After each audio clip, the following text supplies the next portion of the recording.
Eh yung iba, ayaw gawin to kasi masyadong matrabaho. Inaayawan to ng ibang shop. Yung ganyan deep cleaning. And also, what's up mga brother? Nandito tayo sa Autodoc Silang. Siyempre, check natin yung mga tropa natin. Ito na yung signature deep cleaning ng Team Autodoc. Ayan, nakita nyo mga nakasampa. At ito yung siyempre yung lagi naming sinasabi sa inyo. Alam nyo ang kagandahan kasi sa deep cleaning. Meron mo na yan doon. Ayan, katulad nito. Kung makikita nyo yung makina nanggigitata. Kami lang po yung gumagawa ng ganito sa mga Chevrolet, sa mga Ford. Ayan, deep cleaning. Kasi alam naman natin, napakaselan nitong mga brand na to. Sa Range Rover. Ayan. Kasi ang dami nitong sensor. Ang daming baklasin. So yung iba tatama rin na baklasin. Ang natitira lang dito yung yung engine saka yung transmission.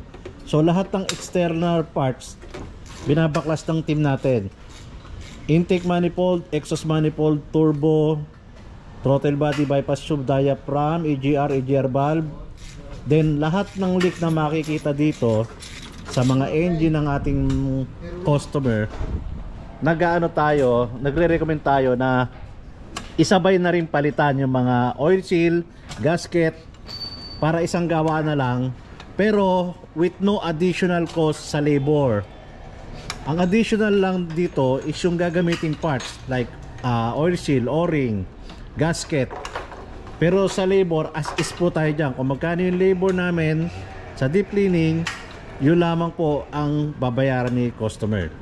Kasi ang kagandahan dito, open na yung yung engine niya.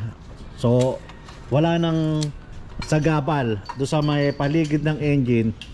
Kaya nire-recommend namin hanggat maaari na nakabaklas lahat ng external ay mapalitan na lahat ng oil seal, o-ring, gasket.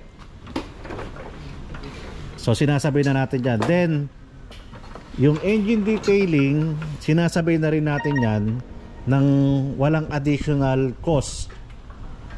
And ito yung before. So bibidyohan natin yan after nilang malinis itong engine bay. Kasi ito nakabaklas na lahat. So ayusin na rin natin at lilinisin yung mga engine bay ng mga sasakyan ng ating customer. Ito ang gawaan nito, umabot ng 3 days. Kaya yung iba ayaw nilang gawin kasi unang-una magkano lang din naman yung labor na sinisingil namin dito. Then syempre kakain pa to ng araw. So yung iba talagang ayaw gawin to dahil sobrang masalimuot, sobrang matrabaho ang paggawa ng mga ganito na deep cleaning. Kung makikita nyo, yung ibang ginagawa lang EGR, throttle, manifold, saka yung turbo lang ang binababa. So yun lang, kaya yun ang maghapon. Pero yung iba kasi mas malaki pa din yung binabayaran nilang labor doon. So kami, minimal lang din naman yung labor namin dito, for as low as 13,000 lang. Yan yung mangyayari sa mga sasakyan nyo. Linis na linis po yan. Paglabas dito nyan kay Autodoc, parang brand new na ulit yan. Then lahat ng mga bypass coolant hose, ayan, kinokorek na rin natin yan. Sinasabay na rin natin yan.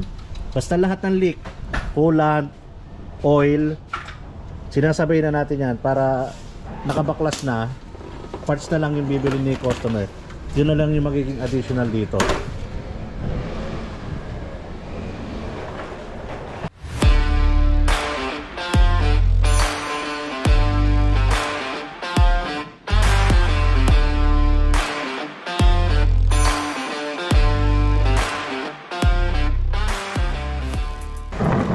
Ayan, kung titignan nyo dito sa amin, puro kami kasi mga heavy works dito sa Autodoc.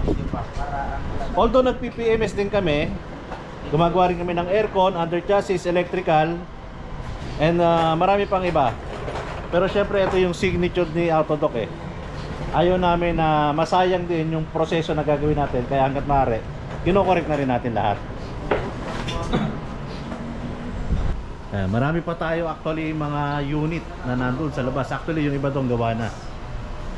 Ito mga ano to, module ang problema nito eh. Kaya nakatambak na muna dito.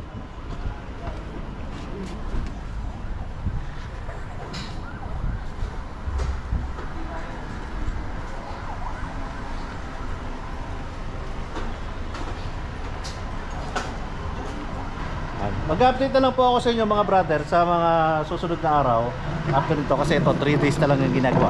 Sobrang tagal. Eh yung iba ayaw gawin to kasi masyadong matrabaho. Inaayawan to ng ibang shop. Yung ganyan deep cleaning. Pagod na si kahit apikaraw. Pero dito sa amin syempre gusto namin talagang malinis yung sa engine bay ng ating sasakyan ng mga customer para matanggal na yung mga lahat ng carbon.